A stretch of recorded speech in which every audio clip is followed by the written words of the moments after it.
Good morning everyone.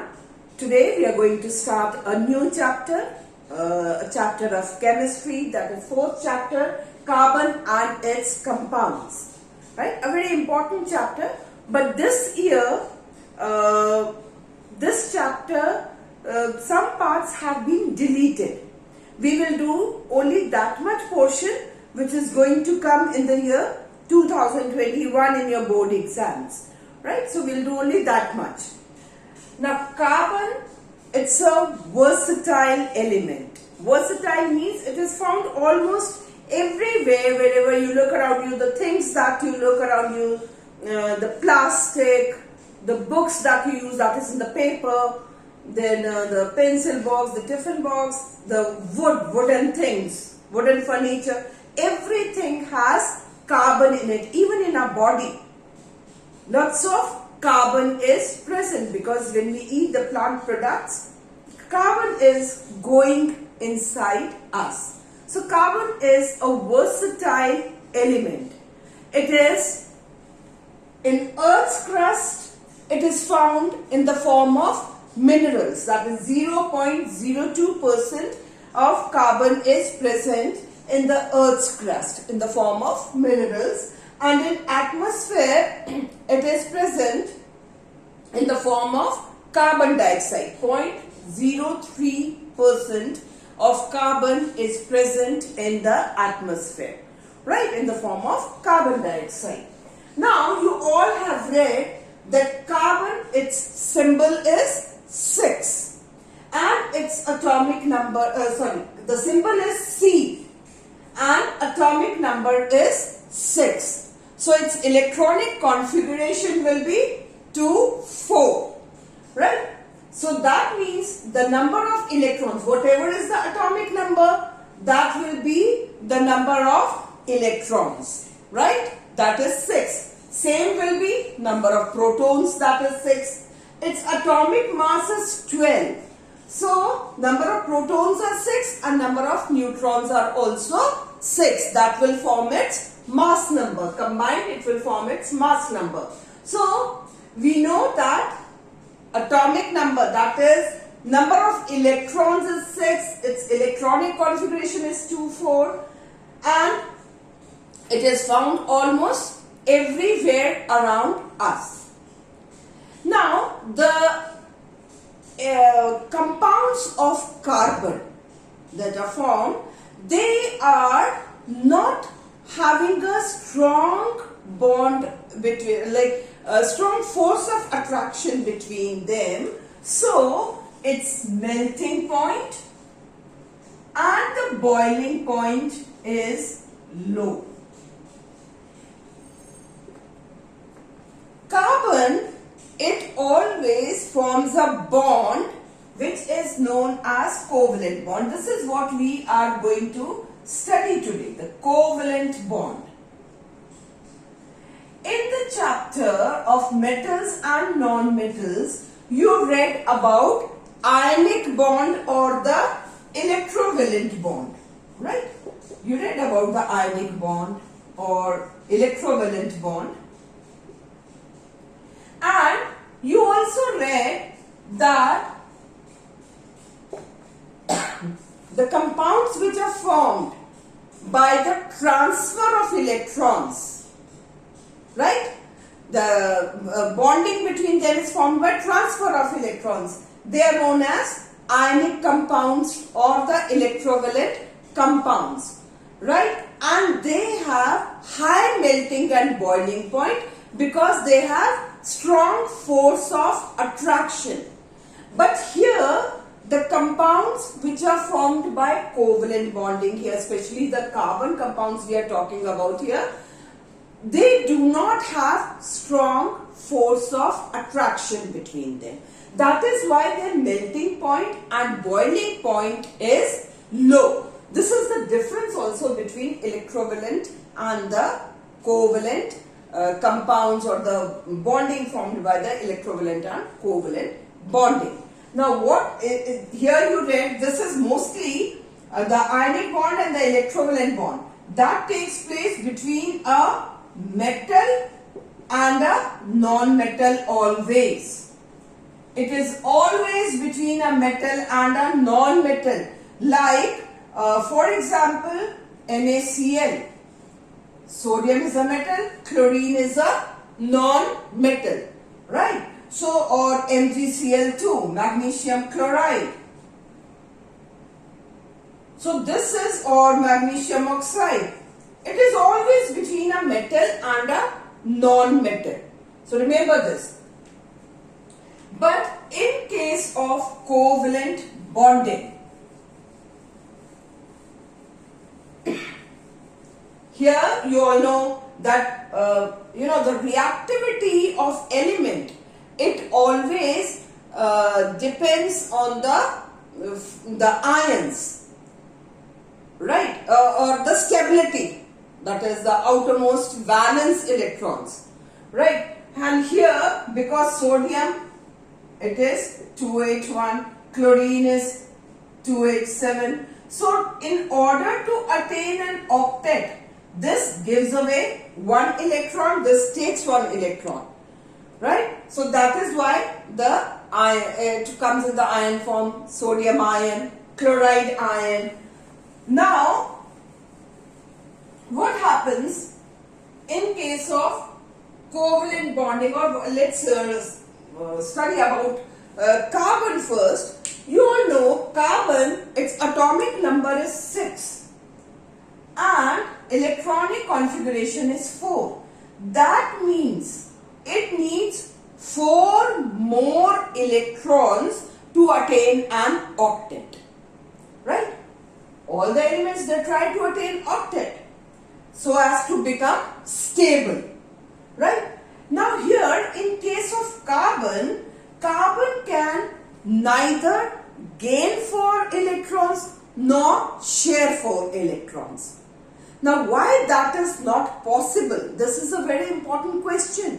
Why carbon cannot gain 4 electrons, or why it cannot lose 4 electrons? Sorry, it can neither gain nor lose 4 electrons. See, if it gains 4 electrons, right, what will happen? It will become carbon cation, right? That is C4 negative. Now, why this is not possible? You know, carbon, it has 2 electrons here and 4 electrons in the outermost orbit. Inside, it has 6 protons, right? 6 protons, 6 neutrons. So, 6 protons. Now, what will happen if it gains 4 electrons? There will be a total of how many electrons now? Total 10. 1, 2, 3, 4, 5, 6, 7, 8, 9, 10. It will be very difficult for the nucleus here with 6 protons to hold on to 10 electrons. That will not be possible for this, the nucleus having just 6 protons to hold on to 10 electrons, right? Now, if it loses 4 electrons, then what will happen? If it loses 4 electrons, what will happen? Now, nucleus, it has got 6 protons inside and 2 electrons here in the first orbit. And from outside, all 4 electrons are lost. They are given away. What will happen? Then also, it will be very difficult for the nucleus with 6 protons to hold on just to 2 electrons. These electrons will ultimately fall here. Now, that is why carbon cannot gain electrons or lose electrons. Both the conditions are not possible. So, how will the carbon form its compounds now? if it cannot gain electrons, it cannot share lose electrons, then how will it form the compounds? So what carbon does, it tries to share the electrons. It is not only carbon, there are other nonmetals also. Now this sharing of electrovalent means transfer of electrons. Please remember this. Electrovalent or ionic, it means transfer of electrons. And covalent means sharing of electrons. The bond which is formed by sharing of electrons, that is known as covalent bond. And as I told you, ionic bonding always occurs between a metal and a non-metal, while sharing of electrons, that is covalent bonding, will always occur between two or more, you can say here, between non-metals. Two non-metals you can write. Right? It can be between H and H, that is hydrogen, between nitrogen molecules, between oxygen. Not only the same one, it can also occur like in HCl, NH3, then methane, that is CH4, or water, H2O, or CO2, that is carbon dioxide. In all these you will see it is between the non-metals. It will never occur between a metal and a non-metal. Right? We can take these examples how it will share the electrons. Like hydrogen, H2. Now this covalent bonding, let me tell you one more thing.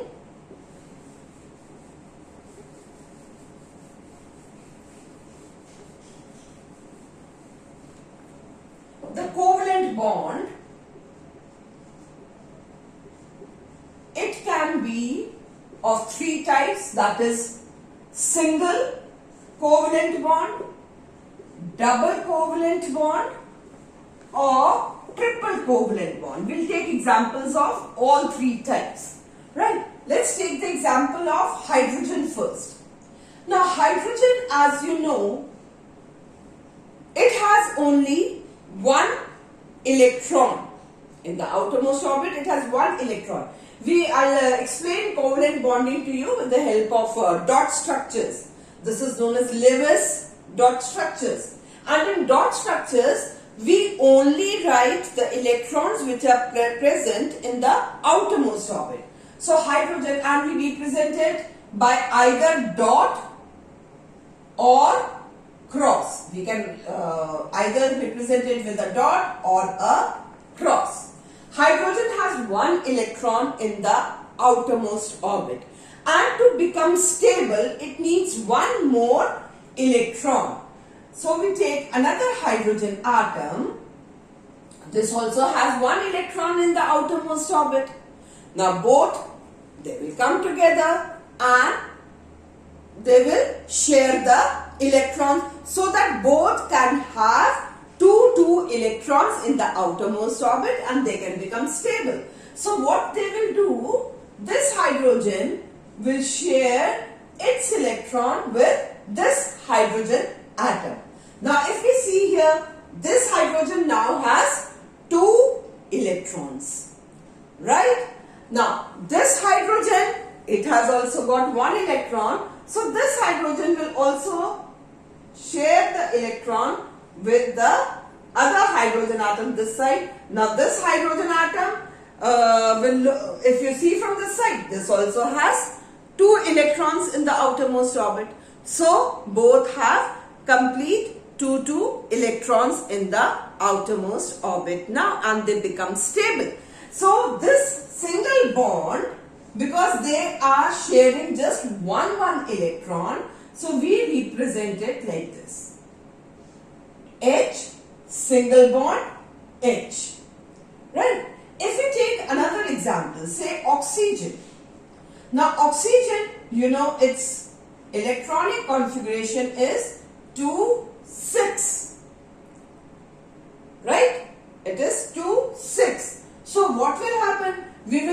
only the electrons which are in the outermost orbit. Now oxygen, it has, we can also represent it with cross, it has 6 electrons in the outermost orbit. This one, so it needs 2 electrons, right? To become an octet, it needs 2 electrons. So what will it do with the other oxygen atom? This also has 6 electrons in the outermost orbit. It will share its 6 electrons with this oxygen atom. It will share these 2 electrons from here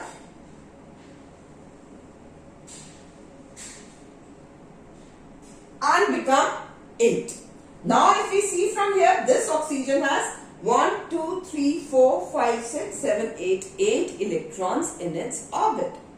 Now this oxygen atom, if we see here, from here, this will also share 2 electrons from here. It will take, and this will also become 8. 1, 2, 3, 4, 5, 6, 7, 8. So this will also have 8 electrons in its outermost orbit. Now because there is sharing of 2 electrons, so we write it as O double bond O. Right? So this means it is sharing 2 electrons. Now if we take the example of nitrogen. Nitrogen, it has 5 electrons in the outermost orbit. So 1, 2, 3, 4, 5. It needs 3 more electrons to attain an octet. So what will it do? It will share 3 electrons like this. So now nitrogen has 1, 2, 3, 4, 5 and 6, 7, 8 electrons in its orbit. This nitrogen will also share the same way, and this will also have 8 electrons. Now it is sharing between 3 electrons. So we write it as N triple bond N. This way. So this is an example of single bond, this of double bond, and this is of triple bond. Let's take more example when there is sharing between different elements. Like we take the example of chlorine. Hydrogen chloride, HCl.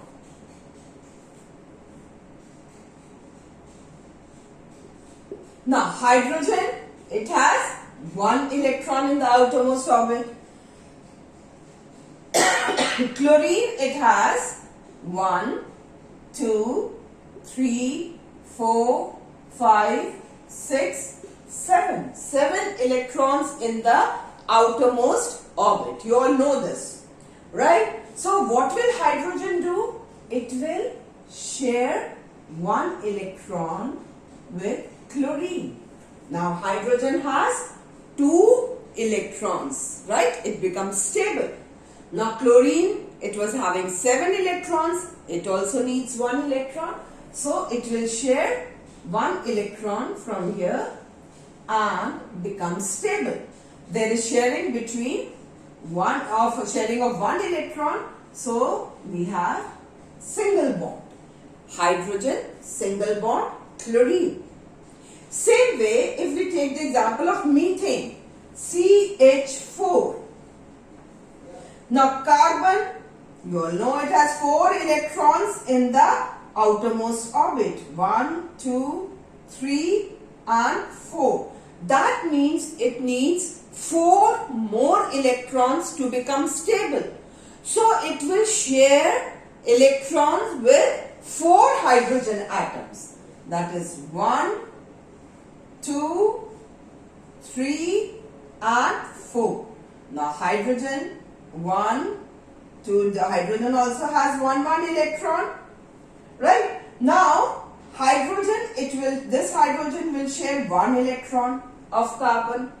It cannot share all 4 and this becomes stable. This hydrogen, it will also share 1 electron.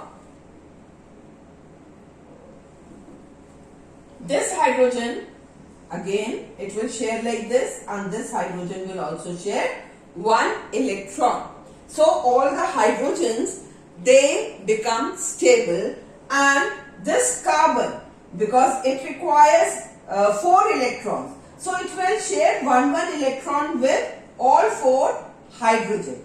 So we will make it like this. The orbit of carbon will be shown like this, having 8 electrons. When you are drawing the circle, don't include H in it. We are only taking the electrons. So 1, 2, 3, 4, 5, 6, 7, 8. And because there are single bonds here, so we show it like this. This way. Right? Now, let's take another example, that is H2O.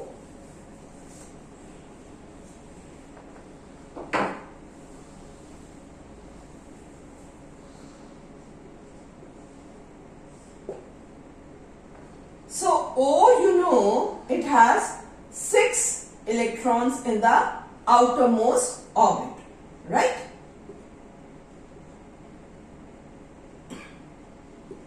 Like this. 6 electrons. Hydrogen, now this requires 2 more electrons. So it will share electrons with 2 hydrogen atoms.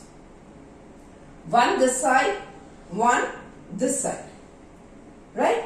So this hydrogen, it will take 1 electron, that it will share 1 electron from this side and become stable. This hydrogen will share 1 electron and become stable. And oxygen, it will take 1 electron from here, 1 from here, share like this and become 8. That is acquire an octet and become stable. Right? So this is how it will share. Same way if we take the example of ammonia, NH3. Right? Now if ammonia we take nitrogen,